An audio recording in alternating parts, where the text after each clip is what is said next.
Tuan pasti baik-baik aja, Nyonya. Nyonya berhentilah menangis. Biminah mencoba menenangkan Anita yang terus saja menangis. Malik belum juga sadar walaupun sudah dibawa ke rumah sakit. Nyonya harus tegar. Entah apa yang akan Nyonya hadapi ke depannya nanti. Kalau Nyonya lemah, gimana jadinya nanti rumah tangga Nyonya? Mendengar nasihat Biminah, seketika isak tangis Anita berhenti. Benar, apa yang Bibi katakan itu benar. Entah masalah apa lagi yang akan terjadi ke depannya. Tidak tahu apakah itu berat atau tidak nantinya. Gitu dongnya, harus tegar dan kuat. Anita memeluk Biminah. Terima kasih ya, Bi. Iya, Nyonya, sama-sama. Biminah tersenyum lalu membalas pelukan Anita. Beberapa saat kemudian, polisi datang ke rumah sakit untuk mendapatkan keterangan dari Anita soal insiden yang terjadi pada Malik. Ibu Anita? Iya, Pak.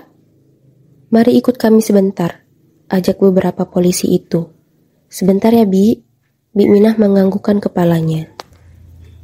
Anita telah selesai ditanyai oleh polisi. Ia pun berjalan kembali menemui Biminah. Di tengah perjalanan itu, Anita bertemu dengan Yuda. Tentu saja pria tampan itu langsung mendekati Anita. Kamu ngapain di sini? Tanya Yuda. Oh, kamu juga ada di sini? Iya, aku ada urusan sama Pras. Kamu sendiri ngapain di rumah sakit? Apa kamu terluka? Aku nggak apa-apa. Suamiku yang lagi dirawat. Oh, benarkah? Sakit apa dia? Maaf, ini urusan pribadi, keluarga, jadi aku nggak bisa ngasih tahu kamu. Oh iya, maaf. Mereka berdua terdiam sejenak beberapa saat. Oh iya, Abimanyu katanya kangen sama kamu. Bisa nggak kalau kami ngajak kamu makan bareng? Wanita itu tidak menjawab apa-apa dan terdiam melamun dengan terus menunduk. Yuda melambaikan tangannya di hadapan Anita agar wanita itu sadar, tapi itu tidak berpengaruh apapun. Yuda ingin menyentuhnya agar ia sadar dari lamunan, tapi ia ragu wanita itu akan tersinggung seperti waktu itu. Ditambah lagi, Anita sudah memperingatkannya. Anita, apa kamu baik-baik saja? Yuda hanya bisa terus berbicara padanya. Setelah beberapa saat, akhirnya Anita menjawab walaupun dengan lemas. Aku nggak apa-apa. Aku hanya sedang khawatir dengan keadaan suamiku. Dan soal Abimanyu... Kalau dia mau menemuiku, nanti saja ketika suamiku sudah sembuh. Maaf. Anita menundukkan kepalanya meminta maaf dengan sopan. Aku permisi dulu, aku harus kembali melihat keadaan suamiku. Oh, iya. Oke, hati-hati. Anita pun berlalu melewati Yuda, sedangkan pria itu hanya bisa melihatnya pergi dan tetap diam di tempatnya. Aku merasa kami semakin jauh, gumam paman Abimanyu itu. 2 minggu pun telah berlalu. Malik akan dipulangkan dari rumah sakit hari ini. Dan di hari ini juga hasil tes DNA anak dalam kandungan Lucy akan keluar. Kenapa kamu terlihat tegang dan khawatir? Tanya Malik pada Anita yang sedang merapikan barang-barangnya. Aku sudah baik-baik saja sekarang, kamu gak usah khawatir. Aku bukan khawatir karena kondisi kakak. Aku tahu kalau kakak baik-baik aja sekarang. Tapi aku khawatir akan hal lain, jawab Anita dengan lemas. Hal lain? Apa itu? Tanya Malik seraya berpikir apa yang membuatnya khawatir. Oh, jangan-jangan hari ini hasil tes DNA-nya keluar ya? Anita menganggukkan kepalanya. Astaga, kenapa wajahmu begitu lesu? Semua kan baik-baik saja. Anita pun tersenyum seraya mengangguk. Iya, Kak. Aku akan menemanimu.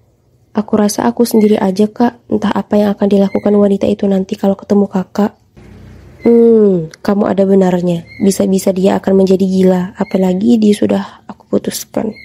Gumam Malik lirih. Apa kata kakak? Tanya Anita. Malik menggelengkan kepalanya seraya tersenyum getir. Bukan apa-apa. Kalau kayak gitu aku pulang bareng Eris aja. Di saat yang sama, Anita mendapatkan pesan dari Lucy bahwa ia telah tiba di rumah sakit.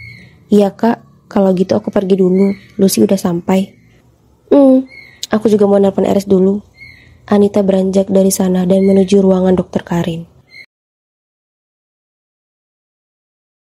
Lucy menunggu sejak tadi di depan ruangan dokter Karin. Ia pun melihat Anita yang baru saja tiba.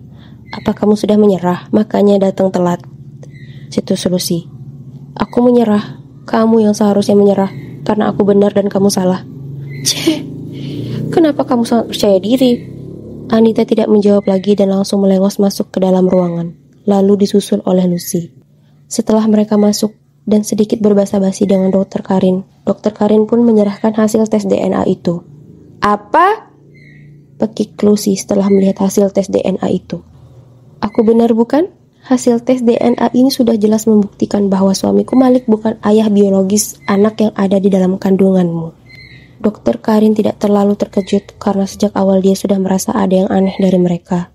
Lucy terus saja memasang wajah kesal dan bingung. Heish, aku sudah meminta Rama untuk memanipulasi hasil tes DNA-nya. Apa yang dia lakukan anak itu? Dasar gak becus. Kenapa? Kamu kecewa sama hasil tes DNA-nya? Atau karena kamu kecewa bahwa temanmu gagal memanipulasi hasilnya? Lucy terkejut, matanya terbelalak melihat ke arah Anita. Flashback setelah Anita pertama kali bertemu dengan Dr. Karin dan Yuda. Pada malam harinya Anita sangat gelisah memikirkan rencana untuk melakukan tes DNA pada kandungan Lucy. Wanita licik itu sangat tidak bisa dipercaya dan mungkin saja melakukan kecurangan nantinya. Ia pun menghubungi Yuda untuk meminta nomor telepon Pras. Kamu mau minta nomor Pras? Tanya Yuda lewat sambungan telepon. Iya, apakah boleh aku memintanya darimu walaupun tanpa izin dari pemilik nomor? Tentu saja, akan aku berikan. Tapi kalau boleh tahu ada urusan apa? Yuda boleh nggak? Aku nggak perlu kasih tahu kamu. Oke, aku kirim sekarang nomornya. Terima kasih Yuda. Assalamualaikum. Waalaikumsalam. Setelah beberapa saat, nomor Pras telah dikirim oleh Yuda lewat pesan. Anita segera menyimpannya, kemudian menghubunginya. Anita pun mengutarakan niatnya menghubungi Pras.